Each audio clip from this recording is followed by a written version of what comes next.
1929년 어느 날 월가의 전설 조셉 케네디는 구두를 닦으러 들렀습니다. 그런데 구두 닦기 소년이 갑자기 이렇게 말합니다. 아저씨, 힌덴부르크 주식 사세요.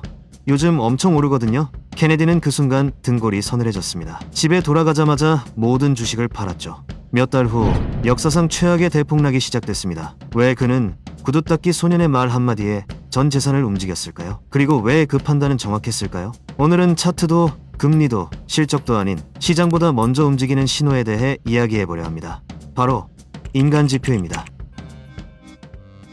시장을 볼 때 사람들은 보통 숫자부터 떠올립니다. 금리나 지표처럼 명확한 데이터가 답을 줄 것 같거든요. 그런데 실제 움직임은 언제나 사람들부터 흔들립니다. 말투가 달라지고 대화 속 단어가 바뀌고 갑자기 분위기가 들떠있거나 반대로 가라앉아 있을 때가 있습니다. 워렌 버핏은 이렇게 말했습니다. 다른 사람들이 탐욕스러울 때 두려워하고 다른 사람들이 두려워할 때 탐욕스러워져라. 이 말이 수십 년간 회자되는 이유는 단순합니다. 시장은 결국 사람이 만들고 사람이 움직이기 때문입니다. 상승장이 본격적으로 오기 전이나 혹은 올라가는 중후반부에는 누구나 비슷한 패턴을 보입니다. 어느 날부터 사람들 말이 유난히 빠르고 미래 이야기만 가득합니다. AI 얘기, 수익 얘기가 갑자기 여기저기서 터져나오죠. 제가 초반에 말씀드린 조셉 케네디 이야기를 볼까요? 그는 왜 구두 닦기 소년의 말 한마디에 전 재산을 움직였을까요? 케네디만 그런 경험을 한 게 아닙니다. 당시 또 다른 전설적인 투자자 버나드 바루크는 이렇게 회고했습니다. 택시기사가 뭘 사라고 알려줬고 구두 닦기 소년은 금융뉴스 요약을 해줬으며 사무실 앞 거지도 내게 종목을 추천했다. 요리사도 증권 계좌가 있었다. 시장에 관심 없던 사람들까지 전부 뛰어들었다는 건 더 이상 새로 들어올 돈이 없다는 뜻입니다. 케네디는 그걸 본능적으로 알아챈 거죠. 그리고 몇 달 후 역사상 최악의 폭락이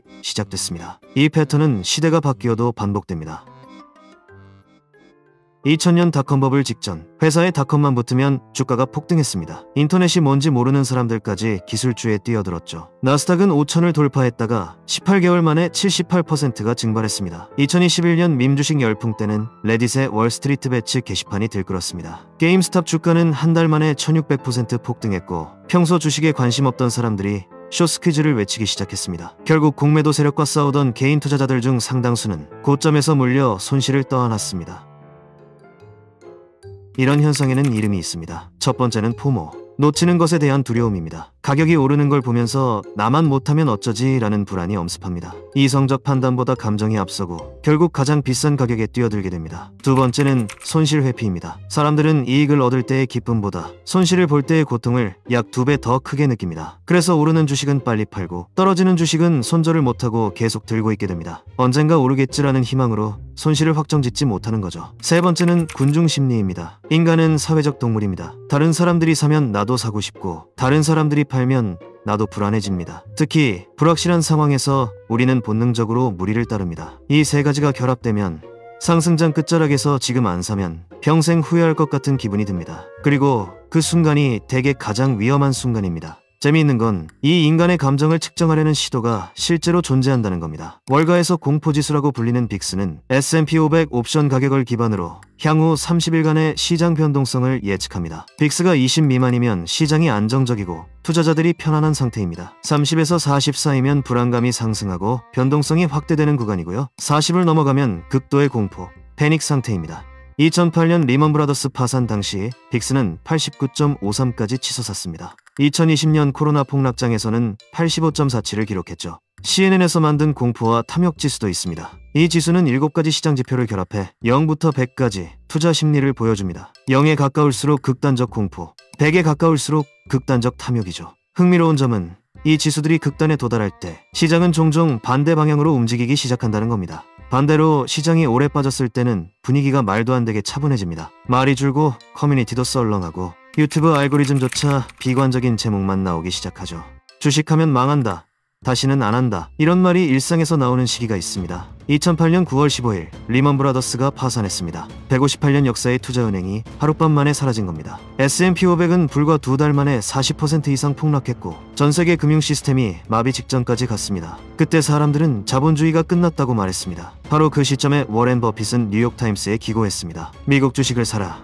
나는 지금 사고 있다. 물론 그 이후로도 주가는 더 떨어졌습니다. 버핏조차 바닥을 정확히 맞추진 못했죠. 하지만 공포가 극에 달했던 그 시점부터 매수를 시작한 사람들은 이후 10년간 엄청난 수익을 거뒀습니다.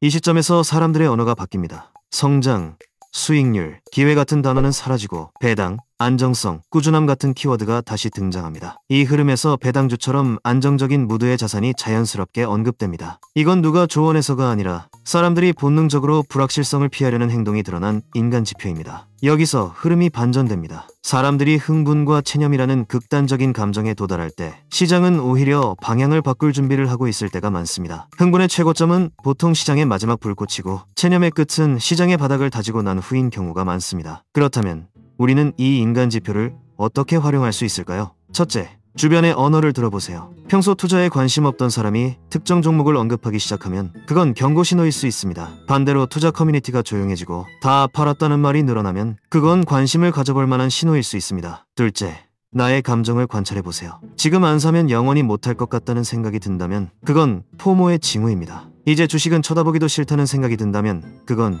체념의 징후입니다. 셋째, 극단에서 멈추세요. 모두가 흥분할 때 한 발 물러서세요. 모두가 포기할 때 한 발 다가서세요. 버핏의 말처럼 썰물이 되면 누가 수영복을 입지 않았는지 알 수 있다. 시장이 좋을 때는 누구나 천재처럼 보이지만 진짜 실력은 위기에서 드러납니다. 결국 시장은 숫자보다 먼저 사람들의 표정과 분위기에서 방향이 드러납니다. 흥분이 너무 심해지는 순간은 되려 조심해야 하는 신호가 되고 모두가 포기한 순간은 어쩌면 시장이 바닥을 찍고 있는 신호일 수 있습니다. 인간 지표는 이 감정의 극단을 누구보다 먼저 보여주는 시그널입니다. 차트를 보기 전에 주변을 둘러보세요. 지표를 분석하기 전에 사람들의 목소리를 들어보세요. 그리고 스스로에게 물어보세요. 지금 나는 그리고 주변 사람들은 어떤 감정 상태에 있는가? 그 대답이 어쩌면 어떤 분석보다 정확한 나침반이 될 수 있습니다. 오늘 이야기는 여기까지입니다. 내용이 들을만 하셨다면 구독과 좋아요 부탁드리겠습니다. 감사합니다.